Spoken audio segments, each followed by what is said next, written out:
আসসালামু আলাইকুম প্রিয় এইচএসসি ব্যাচের শিক্ষার্থীরা। আজকের ক্লাসটা খুবই ইম্পর্টেন্ট, কারণ এই যে সত্যক সারণী থেকে কিন্তু প্রত্যেক বছর পরীক্ষাতে কোশ্চেন আসে। তো আজকে আমরা সত্যক সারণী বেসিক থেকে শিখাবো। যারা আসলে একদমই নতুন তারা ক্লাসটি মনোযোগ সহকারে করো, ইনশাল্লাহ আমরা এখানে তোমাকে পুরোটা 100% বোঝাই দিব। চলো সত্যক সারণীর বেসিকটা আগে বুঝবো। তো সত্যক সারণী করতে গেলে তোমাকে কি পারতে হবে? তোমাকে যোগ আর গুণ পারতে হবে। তোমাকে যদি আমি বলি বলো তো 0 আর 1 যোগ করলে কত হয় ভাইয়া? তুমি অবশ্যই বলতে পারবা 0 আর 1 যোগ করলে কত হয়? ১ হয়। এটা তোমরা সবাই জানো। আবার যদি আমরা ১ এর সাথে 0 রে গুণ করে দিই তাহলে কত হবে? 0 হবে। মানে জাস্ট যোগ আর গুণ। এই ২ টা বেসিক আমার মনে হয় না যে তোমাদের কারো সমস্যা থাকার কথা। কারণ তোমরা এখন কোন ক্লাসে পড়ো বলো? তোমরা এখন ইন্টারে পড়ো। তোমাদের আশা করি এই বেসিক গুলা জানার কথা। যে যোগ করলে হবে 1 আর গুণ করলে হবে 0। এই বিষয়গুলো যদি তুমি জানো তাহলেই কিন্তু সত্যক সারণী খুব সহজে করতে পারবা। তো আমরা ফার্স্টে সত্য সারণী নিয়ে কয়েকটা বিষয় বুঝবো। এখানে দেখবো আমি y সমান লেখা আছে ab।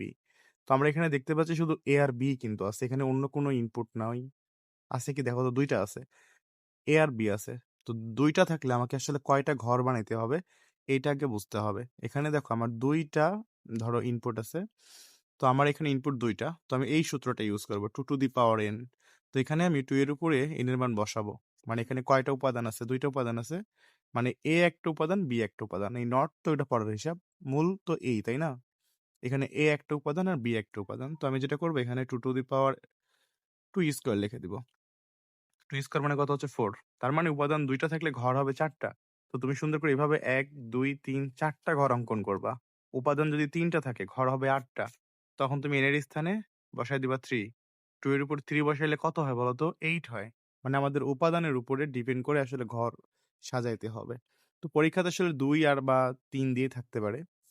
চলো এবার আমরা যেটা করব ফার্স্টে আগে নরমালি উপাদানগুলোকে বসাবো। a আর b বসাই দেব। ঠিক আছে? a বসাবো এবং b বসাবো। ফার্স্টে আমরা যতগুলো নরমাল উপাদান থাকবে সেগুলো আগে লিখবো। এরপর আমাদের এখানে মান বসাতে হবে। তো এই মান বসানোটা আসলে খুব ইম্পর্টেন্ট একটা বিষয়। তুমি মান কিভাবে বসাবা? তো মান বসানোর জন্য মনে রাখবা যে এখানে আমার ৪ টা ঘর আছে। ৪ টা যদি ঘর থাকে সেই ঘরে সবসময় কিন্তু একই মানই বসবে। এখানে অলওয়েজ আমি যে মান বসাবো সেই মান প্রত্যেকটা ম্যাচে তোমরা বসাবা। যে মানটা বসবে ২ টা ০, ২ টা 1। তো ভাইয়া এখানে যেটা বসবে বুঝতে পারছো? ২ টা ০, ২ টা 1 বসবে অলওয়েজ কিন্তু। যখন তুমি দেখবা যে এখানে আমার ২ টা উপাদান আছে, মানে 2 টু দি পাওয়ার ৪ ঘর আছে ৪ টা। তো ৪ টা ঘরের ক্ষেত্রে কি মান বসবে? ২ টা ০, ২ টা 1। এখন যদি তোমার এখানে ৮ টা ঘর থাকে তাহলে কি মান বসবে? ওই যে ৮ রে অর্ধেক করো। ৪ টা ০, ৪ টা 1। বুঝতে পারছো ব্যাপারটা? ৪ টা ঘর ছিল। ২ টা ০, ২ টা 1। ৮ টা ঘর আছে। তখন কি করবা? ১ম এ ৪ টা ০ দিবা, পরে ৪ টা 1 দিবা। এটা হচ্ছে ১ নাম্বার এর মান বের করার নিয়ম।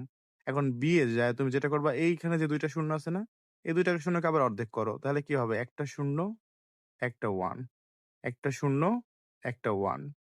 তো এইভাবে আমাদের কিন্তু মানগুলো ফিল আপ করতে হবে। এইভাবেই বসবে। যখনই তুমি ৪ টা ঘর পাবা, তখন এই মানগুলোই কিন্তু বসাবা। আলাদা কোনো মান বসবে না ভাই। একদম এই মানই বসবে। তো আমরা আসলে আশা করি তোমরা বুঝতে পারছো A, B এর মান বসানো। ৪ টা যদি এর ঘর থাকে ২ টা ০, ২ টা 1, B এর মান ০, ১, ০, 1। এভাবেই বসাতে হবে। আমরা ২ ঘরেরটা ভালো করে বুঝে নেই। তো এখানে আমরা দেখব, এবার দেখব যে এখানে আসলে সিঙ্গেল ভাবে কার উপরে নট আছে। এর উপরে দেখো সিঙ্গেল ভাবে একটা নট আছে। তো আমরা এখানে সিঙ্গেল ভাবে যতগুলো নট থাকবে সেই নটগুলো আবার এখানে আলাদা করে লিখে নিব। এজন্য আমরা প্রথমত AB এর মান লিখছি। এবার আমি লিখব A নট। এখন A নট এর মান কেমনে বের করব? A এর যে মানগুলো আছে সেই মানগুলোকে উল্টায় দিলেই A নট পাবা। 0 আছে 0 থেকে হয়ে যাবে 1। নটের কাজ হচ্ছে মানটাকে উল্টায় দেয়া, বুঝছো? ০ থাকলে ১ বানাবে, ০ থাকলে ১ বানাবে, ১ থাকলে ০ বানাবে, ১ থাকলে ০ বানাবে। নটের কাজ কি বুঝতে পারছো? খুবই সহজ। ০ থাকলে ১, ০ থাকলে ১, ১ থাকলে ০, ১ থাকলে ০। তো আমি এই নটটা পেয়ে গেছি। ঠিক আছে? তো আমার আর এখানে কিন্তু আর কোনো নট নাই। তো এবার আমাদের যেটা করতে হবে, এখন আমাদের আসলে এই যে এখন কোন মান লাগবে? এই যে এই মানটা লাগবে। A not B। তো আমি এখানে লিখলাম হচ্ছে A নট আর হচ্ছে B লিখছি। তো তোমাকে যদি বলা হয় বলো তো A নট আর B এটা কিভাবে আছে? পাশাপাশি আছে মানে গুণ আকারে আছে কিনা? এই ২ টা কিন্তু জাস্ট গুণ আকারে আছে। তাহলে তুমি কি করবা? A নট আর B এর মান গুণ করবা। এই A নট এর মান আর B এর মান গুণ করে দিবা। গুণ করে যা হয় সেটা এখানে লিখবা। তো বলো এখানে A নট আছে আর এখানে B আছে। তো এই ২ ঘরের মান আমি যদি গুণ করি ০ আর ১ গুণ করলে কত হয় বলো তো? ০ই হবে। ১, ১ গুণ করলে কত হবে? 1ই হবে। এরপরে 0 আর যদি আমি ১ গুণ ০ আর ০ গুণ করলে ০ই হবে এবং ১, ১ গুণ করলে কত হবে এখানে? ০ই হবে। সরি ১, ০ গুণ করলে ০ হবে। তো সহজ হিসাব একদমই গুণ করে দিব। ০, ১ গুণ করলে ০, ১, ১ গুণ করলে 1, ০, ০ গুণ করলে 0, আবার 1, 0 গুণ করলে 0 মানে 1 এর সঙ্গে কোনো কিছুকে গুণ করলে 0 দ্বারা গুণ করলে সেটা 0ই হয়ে যাবে।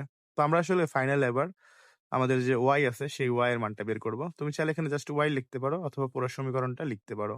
এখন y মানে কি বলতো? a নট b আর a এর মান যোগ করবা। মানে হচ্ছে a নট b আর এই যে a এর মান যোগ করবা। মানে এই ঘরের সাথে ভাইয়া এই ঘর যোগ করতে হবে। ফাইনালি দেখো এখানে a নট b আর a লেখা আছে। তার মানে এই ঘরের সঙ্গে আমাদের এই ঘর যোগ করতে হবে।